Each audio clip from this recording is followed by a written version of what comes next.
Thank you so much for staying with us, and it's such a pleasure to be here to host this panel discussion, and it was such an extraordinary film. My name is Dr. Friendred Peng, and I'm a computational artist and head of computer animation at University of the Arts London, London College of Communication.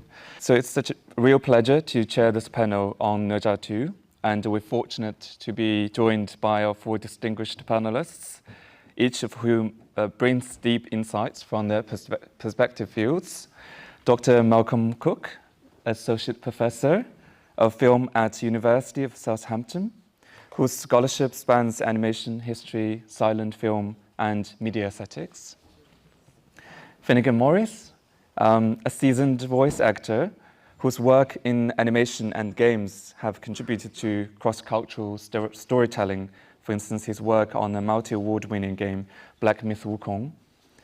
And Beverly Andrews, a playwright, director, and filmmaker whose creative work often interrogates the narrative structure, identity, and social-political themes. And Professor Kerry Brown, Professor of Chinese Studies and Director of the Lao China Institute at the King's College London, a former First Secretary at the UK Embassy in Beijing, whose insights into Chinese cultural diplomacy will add a really fascinating layer to our discussion today.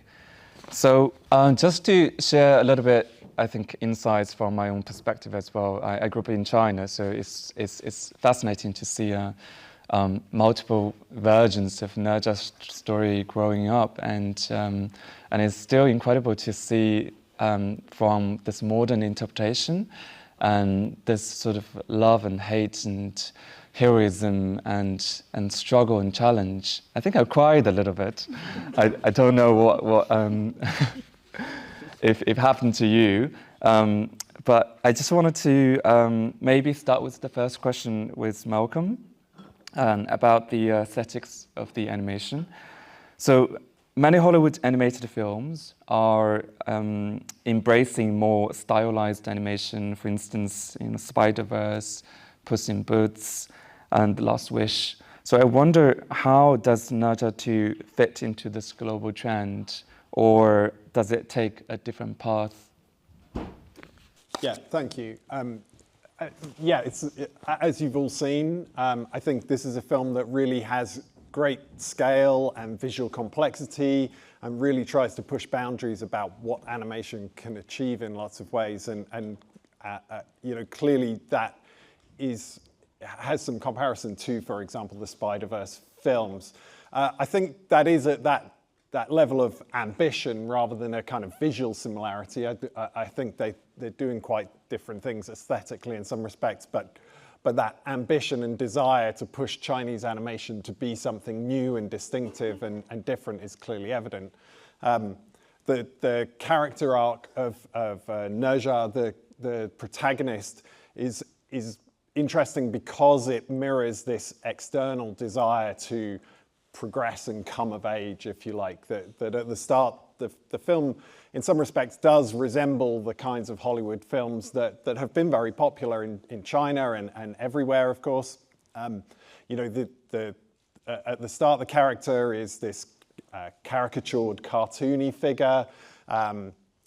The kind of bodily humor that predominates at the start of the film, the training sequence where they're trying to come to terms with two identities within the single body that has parallels to, say, Ratatouille. Lots of other films have those kind of training sequences and so on. But as the film progresses, we see Ne Zha sort of transforms, and transformations, of course, are a very important characteristic of animation, and we could always come back to that. But transforms into something else, and we see this increasing ambition to have scale and the sheer complexity of what's happening by the final sequences. Of course, there are other reference points as well with video games. The kind of level structure and the boss level battles clearly has some comparisons to video games, and equally, Japanese animation or anime is clearly a reference point with some of the stylistic choices, that the willingness to go into abstract spaces for some of the battles and reject a kind of concrete verisimilitude with the world, or even the character designs and so on, clearly have some relations there. But overall, you see this arc from something that's maybe quite familiar, especially for Western audiences, or things like Kung Fu Panda that were, of course, very popular in China and were designed to meet this huge audience that's clearly evident in the success of this film, but go beyond that by the end of the film, and we're seeing something really quite different, I think. Yeah, I totally agree, and I think it's exciting to also see there's sort of resemblance and similarities to this global trend, but there's authenticity to the Chinese animator, and I think that's something quite exciting about it. So also feel free to chime in if anybody has any thoughts about any of the questions I'm about to ask. So the next question I've got is for Finnigan. Turning to performance and character embodiment in animation, we often talk about the synthesis between visual expressiveness and vocal nuance. So my question is about, as voice actors and animators work together to bring characters to life, how well does the Chinese dubbing in Ne Zha 2 balance the voice performance with expressive character animation? Yeah, I think one of the things that really struck me about the film was not only the character design. Each character looks incredibly distinctive and it immediately tells you a lot about who they are just visually, but also the way that they are animated. There's no generic animation in it whatsoever. Each character has their own physicality and tension, and from a voice acting perspective, these two things can obviously inform one another. Typically, you'll record those lines beforehand, and they will inform the animator's decision. And as you were saying, I think symbiosis is exactly the right word. I think particularly Wei Yang's performance as Shen Gongbao is really lovely because he's such a high-strung, physically precise character, and that's very, very clear. I'm not a Mandarin speaker, but that is in his performance right there. So yeah, I think it's communicated extremely well through all of the characters. I think also Ne Zha's teacher as well. He's another great example. His voice is so up and down and bing, boom, boom, boom, and that's done, it's in his face, it's in his movements, it's in everything he does. Counterbalanced by some very nice serious moments, which again, reflected in the animation and the voice performance. So yeah, I think there's been, in this film, a great attention to detail in that regard, both from the vocal performances and from the animation department. Like I said, there's been a real labor of love. Like I said, nothing feels generic. Nothing feels like, oh, it's 5:45 on a Friday afternoon, let's go home, boys. It feels like every single inch of motion and every single line of dialogue and every effort has been scrutinized, but not done in a scientific way, done with a lot of passion. So yeah, I think it's an excellent demonstration of that symbiosis between animator and voice actor. Yeah. Well, that's brilliant. Thank you. So I've got the next question for Beverly. As someone whose work spans both scripted drama and documentary and improvisation, how does the storytelling in Ne Zha 2 balance traditional Chinese mythology with modern cinematic scriptwriting techniques? When I saw this question, I kept thinking that I was looking at the perspective of how can Chinese mythology fit in sort of Western cinema. But when I was thinking about this, I was thinking, actually, Western cinema has been fighting to sort of fit into global mythology. There's a very famous writer called Joseph Campbell, who wrote in the 1940s, looking at global myths. And he wrote a hero, I think it was A Hero Has 1,000 Faces, where he was exploring what he called the monolith, that we have the same myth, it's just we have it in different languages. So the hero rescuing the community rescuing his village, that's a global myth. You know, if for anyone who's ever seen the original Star Wars was very much influenced by Joseph Campbell. So what do you have? You have Luke Skywalker, who's the hero, who's rescuing the universe, and also who has a demon father. You find out at the end of the series that Darth Vader is his father. So I just felt that it was less about watching this. To me, it felt much more, not so much about how is Chinese mythology fitting into Western cinema. It was more about how Western audiences are catching up with global stories. That's what I felt, you know. And I think the film is quite extraordinary.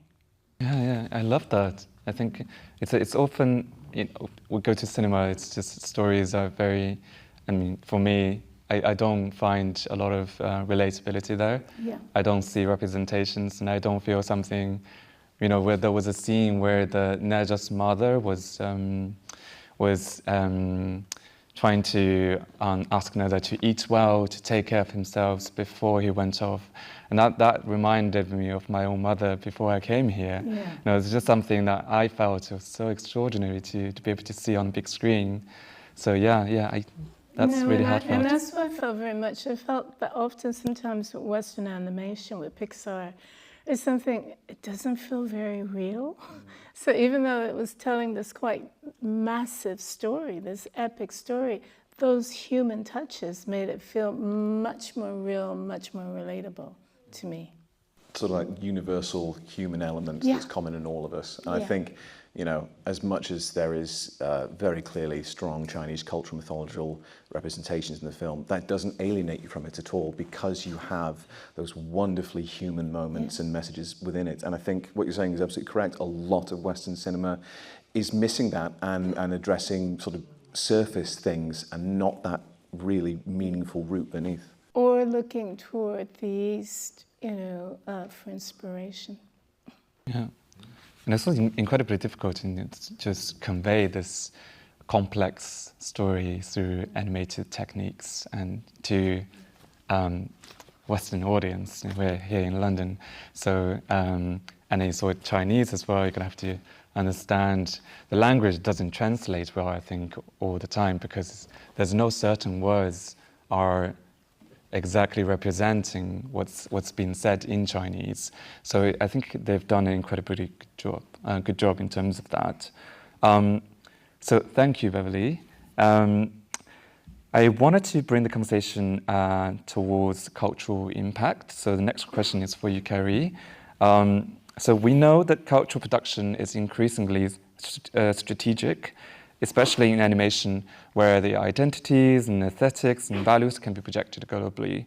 So how does the success of Chinese animated films, like Ne Zha, to contribute to China's cultural diplomacy on a global stage? Yeah, well, look, thank you. It's great to be here today. I remember when I was studying Chinese in the early 90s, how hard it was to find a Chinese film. I remember, I think it was Cheng Haige's Farewell My Concubine. I don't know if you remember that. It came out in, I think, 1993. And there was one cinema in London showing it. Really hard to find. And so it's really great today that actually it's not difficult to find, well, all kinds of cinema, but certainly you know, an animated film like this that hopefully will be really, really a big success outside of China. I know it's been a massive hit in China. I have to say I had big problems keeping up with the speed at which people spoke in Chinese, and some of their accents were completely out of the window, right? I think Shenbao, Gong Shenbao, I kind of understood him, right? Everyone else, I was completely lost. So I had to look at the subtitles, and they went really quickly too. So, you know, it's kind of fascinating to see these things. I don't know, I'm a little bit surprised because I don't know how easy it is for a non-Chinese audience to kind of relate to the narrative grammar. The reason why I say that is because it's something I struggle with. I remember reading the 西游记, you know, the Journey to the West, and it's extremely complicated. I know there are lots of Western narratives that are really, really, or Russian narratives or other narratives that are very complicated. But it's always something that's quite difficult because I get the feeling that there are these sort of multi-strands, not in this particularly, but, kind of, it's always quite a thing to try and just acclimatize to. And I'd be really fascinated to see how critics kind of receive it. I don't know if the critics have already responded to it in its release in Britain. I think it's just been released, hasn't it? Yeah, last week. It'd be really interesting to see how they respond to it. As in terms of sort of cultural promotion as a thing, I was thinking about this earlier today. In 2008, during the Beijing Olympics, it was really, really a big moment. There was a big campaign in Britain called Think China, I think, or China Now. And I do remember, there was this idea that suddenly there was this thing called Chinese culture, and it would be extremely, people could relate to it. There were different programs. There were things in London. There was a film festival, I think. And I guess what's sort of interesting, and it's sort of maybe slightly kind of, I don't know, like a discordant thing to say today, but why 17 years later, it's still something that needs to be promoted? Because shouldn't we have kind of, it's not like it's not accessible now. I mean, there are, 200,000 Chinese students in Britain. I mean, there's Chinese, very accessible on the internet. So I don't know whether it's because a lot of effort has gone recently, particularly since the pandemic, into investing in a certain image of China, which just won't go away, which is that it's different, right? It's different. And that, it's got good and bad, but it certainly just doesn't easily go. And, kind of, we're all sort of trading in this. And my job partly is to sort of just say, well, I'm trying to kind of make that difference something people can understand in a non-Chinese, Chinese-speaking, non-Chinese cultural context. But I don't think it's easy. In surveys, just finally, in surveys of, particularly British attitudes towards China, there's lots of variation. There's all sorts of different kind of views of China as a country and maybe as a culture, but as a country. The one thing across all age groups that is common is this idea that there's something unknowable about China. It's very weird. I mean, these are not my words. It's what comes across in these surveys. And I kind of think it's strange with the amount of exposure that's still there. And I wonder why. I mean, it's not something I can obviously answer or we can answer today. But it sort of just will not shift. It will not shift. Yeah. Can I come to that point? I think because there's a Chinese film festival called Odyssey that happens yearly here in London. And what I love about Odyssey is it gives you an opportunity to see indie Chinese films, often the ones that don't get distribution. And what's always struck me when I've seen those films is again, how amazing they are and how eclectic and different and also how you're saying with Chinese culture, there's that element of the unknowing. What I found when I've seen some of the films is that, I see a version of me living Beijing, a struggling dancer, versions of myself at different times in my life. I think the problem is lack of access. I think that there's been a big lack of distribution in this country. I don't know why. I don't know if that's the resistance of distributors and if people don't have access to see those stories, then they don't actually have a window into a culture. That's really no different from our own. So I think that's the big problem. Yeah, 100% agree. I think, yeah. Yeah, just to add to that, I think that's really important, the value, and especially from my point of view, the animation. I think the comparison with anime, this film to me seems like an equivalent of what happened with Akira, for example, in the late 80s, early 90s, where suddenly a Western audience could see the power and interest in this, and that there's an opportunity there to build an audience and to gain more understanding, because now, I mean, I find my students are as familiar, you know, both UK students and Chinese students are as familiar with Japanese anime as they would be with Disney films. And that they therefore don't see that difference that you were describing, that they feel that's part of their culture. They've grown up watching those things, and they identify with those. And I guess, you know, many people here maybe would say, well, anime is part of my identity and youth and growing up. So I think there's a great opportunity there for a film like this to build those things, but it can take quite a while to build up. If we think from, say, Akira, and then when Spirited Away came out, where we are now, where The Boy and the Heron was released and was a sort of mainstream film that was accepted by a lot of, you know, a lot of audiences, I think, without even thinking about this is a Japanese film. They just understood it as a new film they wanted to see. And I think lessons can be learned from Indian cinema as well, that you know, for whatever reason, that there isn't that kind of resistance. And when all we imagine is light, which was not, again, an Indian indie film, you know, it wasn't put forward by India, but it should have been for an Oscar. It's a huge hit, you know, and again, there wasn't that resistance there. So it's finding how to get those stories out there, because they deserve to be shown. Yeah, hopefully it will be a good start now, with the film being so popular, and now the platform is quite accessible, social media and everything. Because I remember when, I was saying earlier, when Kung Fu Panda, was it Gong Fu Xiong Mao, is that right? Kung Fu, is that right? That's really good, yeah. When that came out in, was it 2008? Or it was around about the Olympics. I remember, because WeChat had just started then, or was it Sina Weibo? And there was like this massive kind of complaint by a bunch of Chinese netizens that why did Americans produce this film, right? Why can't, you know, we Chinese produce a film which is... So I don't know, I mean, I don't know, is this, I mean, Ne Zha is kind of like, in a sense, like China doing that now, kind of telling its own story for itself, or telling its narratives and its stories for itself. Because I do remember back then there was this sort of very big frustration that, you know, Chinese animation was always quite strong and Chinese storytelling is very strong.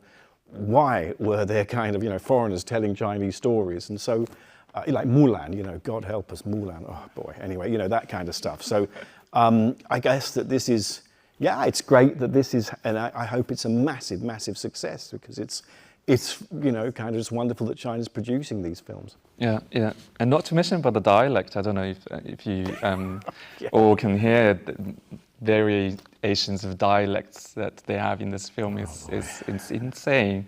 Who, the fat guy, the monk, right? What was his dialect? What the hell was going on there? I have no idea, but I know it's that's the Sichuan dialect. Yeah. Where dialect? Sichuan. Oh, no wonder. Yeah. Anybody from there? Yeah, I'm from there. Was it representative? Yeah, very cool. Well, they did a good job. I'd like to pose a final question to everybody here on stage.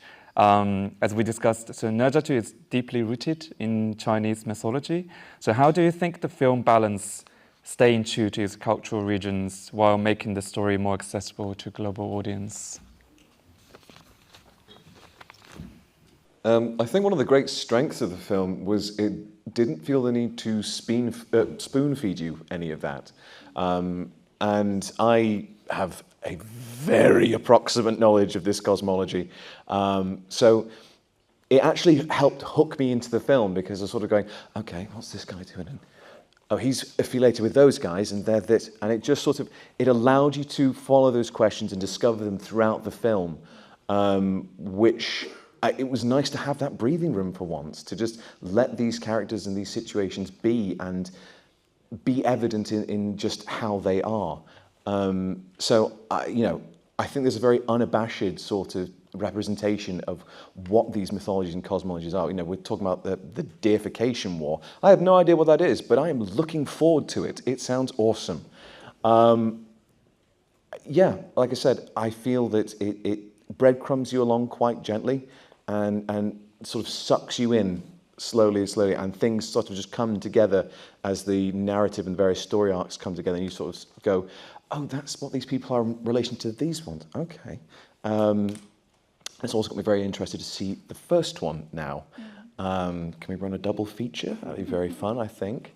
Yeah, I think it's quite happy sitting in its own sort of cultural moray and allowing you to explore that as a viewer, which I think is a great strength. Yeah. Anybody else? Yeah, I guess I'm especially interested in the questions of the kind of individualism versus collectivism that goes on here. And from, I mean, we could talk about the cultural implications of that, but from an animation point of view, one of the key points is that animation is this huge collective effort. If you know, we all sat and watched those credits there, the huge number of credits going through there, huge numbers of animation studios and teams involved in making a film like this.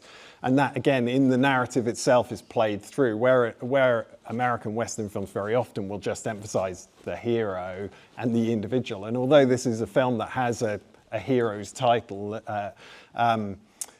at the same time, there's a constant tension at play about you know, his role within the wider community, and then those scenes of huge scale, which of course are computationally very difficult, very complex, huge amounts of time and labor go into those, even though they seem very seamless when we watch them. The film is playing through some of those questions of individualism versus collectivism, and the animation should be doing that, and putting forward the idea of something different from the American individualist model that we so often see in a lot of narratives, I think. Yeah.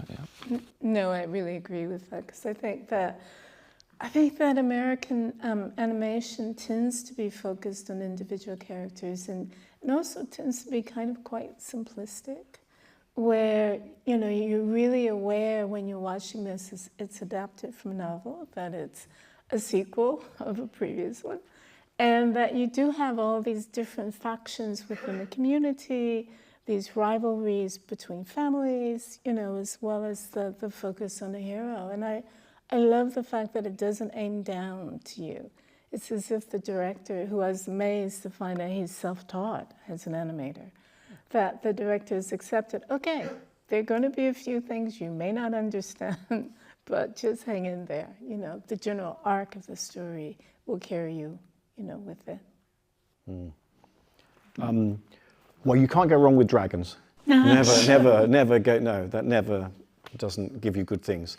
I suppose Taoism is a sort of an animated religion, really. I mean, it's sort of very dramatic, and I mean, I kind of think that people have a knowledge, you know, some knowledge of yin and yang, and, you know, kind of how opposites in the universe sort of clash with each other. So I think that's pretty accessible. I mean, the Tao Te Ching in you know, in English is very, very popular. So I think that part is pretty effective, pretty accessible. And it's a very, you know, tremendously dramatic. It doesn't really, there's not a second when you're able to relax, really. So it's kind of really a roller coaster. I feel like I'm going to have to go and get some barley water now to calm myself down. But thanks, it's been really great to see it, and such a wonderful audience. So, you know, I've really learnt a lot today. Thank you. Yeah, I also think the you know, the mythology itself, and I in my memory, I don't know how much this is adhering to the original writing, because I keep having the thoughts in my head, thinking that that's not exactly how I remembered, you know, growing up. They weren't so close, or having this rivalry relationship, or exactly how it was depicted in the film.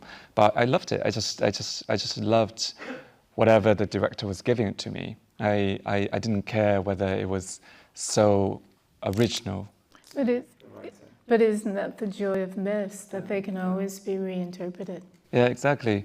And all I could think about is that how the environment and how the story was portraying the character, and it's so much relatable to me, and then I just genuinely moved by everything.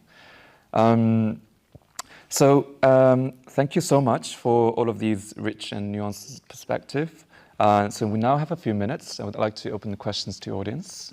So if you have a question, please raise your hand. We'll have somebody sending the mic to you. Hi, hello.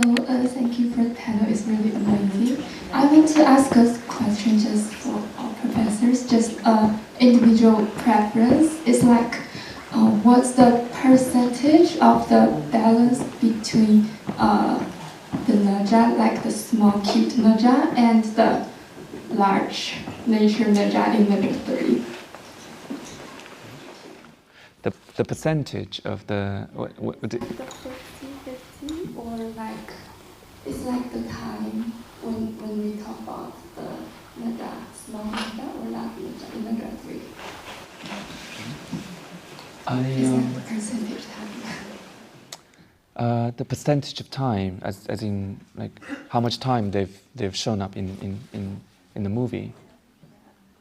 I don't know if anybody has any insight to this. 70%? I don't know. Why are you interested? Why? I'm studying like fashion marketing in LCF, so I still like want to analysis what is the show time between the Ne Zha, and then they want like make more time and producers. Oh, okay, I understand. Yeah.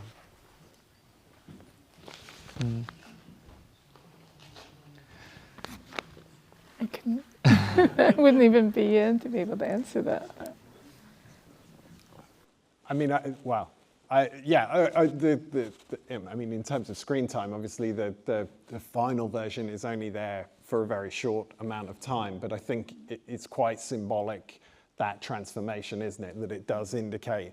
And it will be interesting to see what happens with a sequel. I mean, the end sets up a sequel pretty strongly, I think, and the success means that there'll be a sequel. Whether the caricatured, cartoony version comes back or not, I think, you know, I'm extremely curious to know that. I understand this film's also been very successful with merchandising and things like that, and the kind of cartoony character is about you know, merchandising and that outside success, but at the same time, the kind of ambition of the film at the end is to say, look, there's something new here. We can go beyond just Kung Fu Panda. And that character, the caricature style, is sort of rooted in something else, and that the final version of him perhaps suggests a future, a difference. So I'm curious to see what the sequel will look like. Yeah. And I do like, you know, in terms of character arc, I do like that, the fact that it's 70% little Ne Zha. And it's at the very end that you see this transformation and you see this bigger self. So that does tie again into that myth of the hero as well, going on this journey and facing all these adversities and then ending up a bigger person because of it. Yeah, I think we've got time for one more question. Sorry.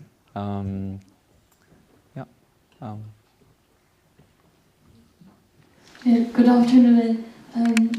So I'm from the same city with the director of this movie. It's called Sichuan Luzhou. So I'm very proud of he, even though we don't know each other.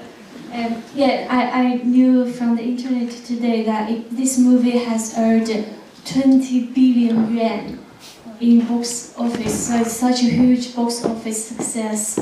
And I really like this movie. I think the images were very beautiful. They were like Chinese traditional paintings. And it was both touching and thought-provoking. I was laughing and crying. So I'm wondering why this movie can achieve such a huge box office success from your point of view. Thank you. In China? Around the world. Around the world, I think. Yeah, it's like it's ranked in the 5th in the whole history. Yeah, so it's making a record. Well, I don't think the film's had the chance to become a global phenomenon just yet. I get a strong feeling it might get there. But obviously, as I understand, the story of Ne Zha is like a huge cultural milestone in China. You know, it's something every Chinese school kid learns. At least that's my impression. Is that correct, gang? That's sort of everything everyone knows. So when you get stories like that that are sort of totemic within a culture, then when they're done with this level of craft and attention and passion behind them, then they're going to attract an audience that's going to receive it very, very, very well. The work will stand on its own. People will come to it. I think also, obviously, there's a lot of artistic choices in it that are absolutely stunning. I mean, the bit where Shen Gongbao cuts open the sky to let in the demons from the world, this sort of just sprung to my mind. I sort of thought, that's what CGI is for, you know, to be able to produce visuals like that, to go absolutely wild with it. So yeah, I think that's, the fact that it's such a cultural touchstone is obviously a massive contributor to its success. But also a lot of the artistic choices that have clearly made it appeal to a very broad audience. And I think it will also find one further afield than China. Let's see what happens. I think as well, sometimes films are very lucky, and when they come out, you know, the sort of they catch the zeitgeist. And what I really felt, because when I was reading the reviews, and the reviews have been glowing that I've read here in London, and this is the highest grossing animated film of all time. I think it's about hope. You know, at a time when there's a lot of gathering dark clouds around the world, it shows that one person can make a difference. So to me, that's what's probably audiences are taking away. With three dragons. With three dragons. With For dragons. being a huge Game of Thrones fan, yes. Paul, Love don't the forget dragons. Albing's dad. Yeah, that's really well said. I think it also shows people are interested in this part of the culture and wanted to know more. So that's all the time we have. So my sincere thanks to all the panelists, Malcolm, Finnigan, Beverly, and Kerry, for your generosity and insight, and to all of you engaging with us. And I think this film reminds us that mythology is not just static, and it's something that we continuously reimagine through new technologies, new languages, new audiences. So with that being said, have a wonderful evening, and let the conversation continue beyond this room. Thank you. Thanks so much. Thank you. Thank you very much. Thank you.